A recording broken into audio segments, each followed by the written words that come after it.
right. So we have a good mix of energy today. So let's all connect and let's support each other. Oh, we have doggy energy too. My dog is snoozing right next to me. Aw. Oh, I love that. All right. So let's go Yeah. ahead and go into the meditation. So I like to close my eyes. You're welcome to take your gaze 2 to 3 feet out in front of you. Just find something that feels comfortable for you and start to connect to your breath.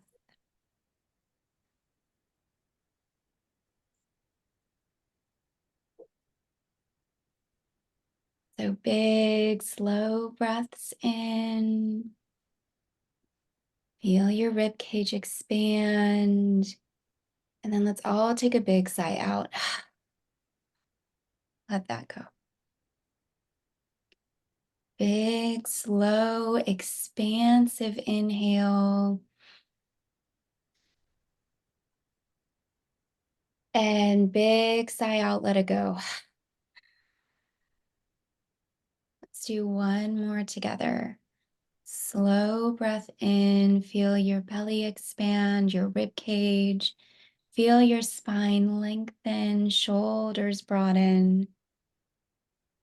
Big sigh out, let it go.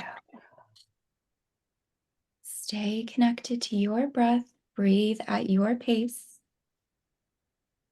And I'm going to offer you a reading. The alchemist picked up a book that someone in the caravan had brought.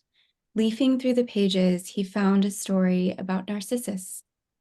The alchemist knew the legend of Narcissus, similar to Narcissist, a youth who knelt gently beside the lake to contemplate his own beauty. He was so fascinated by himself that one morning he fell into the lake and drowned. At the spot where he fell, a flower was born, which was called Narcissus. But this was not how the author of the book ended the story. He said when Narcissus died, the goddess of the forest appeared and found the lake, which had been fresh water, and it was transformed into a lake of salty tears. Why do you weep? The goddess asked. I weep for Narcissus, the lake replied. Ah, it is no surprise that you weep for Narcissus, they said, for though we always pursued him in the forest, you alone could contemplate his beauty close at hand. But was he beautiful? The lake asked. Who better to know that than you? The goddess said in wonder. After all, it was by your banks that he knelt each day to contemplate himself. The lake was silent for some time. Finally, it said, I weep for Narcissus, but I never noticed that Narcissus was beautiful. I weep because each time he knelt beside my banks, I could see in the depths of his eyes my own beauty reflected.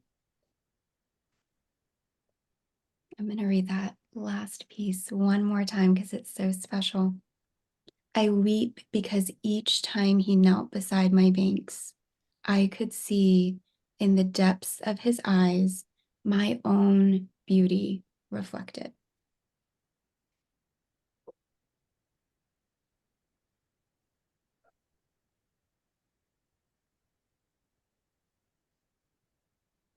So as I mentioned before, abundance is not something that we find. It's not something that we seek. In The Alchemist, the rest of the book is about a little boy, a shepherd, who decides to seek treasure. He leaves all of his sheep to find treasure.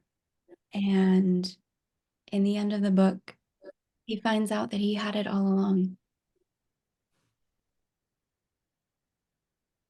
So this world will tell you that treasure is found outside of yourself. And sometimes we believe it. It's hard not to. It keeps us motivated and it keeps us driving forward. But at the end of the day, the beauty that we seek exists in our own heart. And we can find that by being grateful for the things we have, whether they're little things like a dog snoozing on your lap or a test that you have to take because you really want to help others. It's not fun, but it is so worth it. And it is a reminder that we are healthy and safe. Maybe there's a dream that you have that you really want to bring to life. And the world is giving you roadblocks. Sometimes when we experience those roadblocks, there's a feeling of frustration. And it's okay to be with that frustration. And if you're in that space, I encourage you to look around and see who might be stepping up and saying, I care, I'm here, I see you, I support you. And that's the abundance right there. That's the abundance.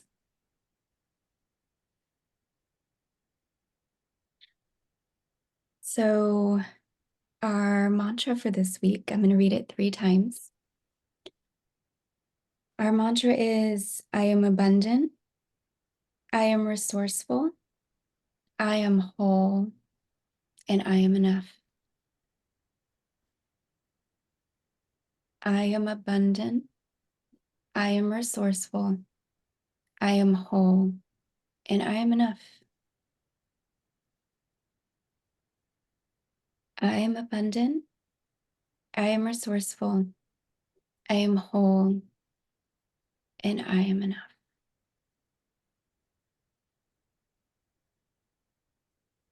Breathe that in. Let that settle into your body.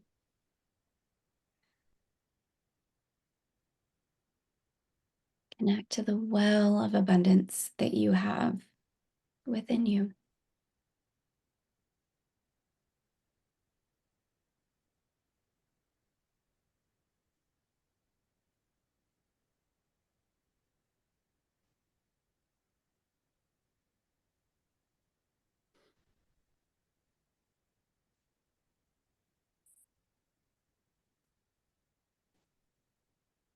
When you feel ready, slowly begin to bring your consciousness back to the space. Maybe you wiggle your toes, wiggle your fingers. Slowly begin to reorient yourself.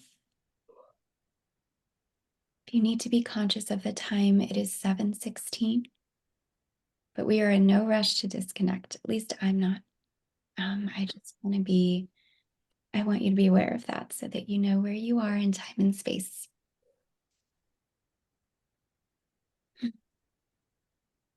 And if you feel called, I would love to hear about what that experience was like for you. What came up, how you're feeling now, if anything shifted,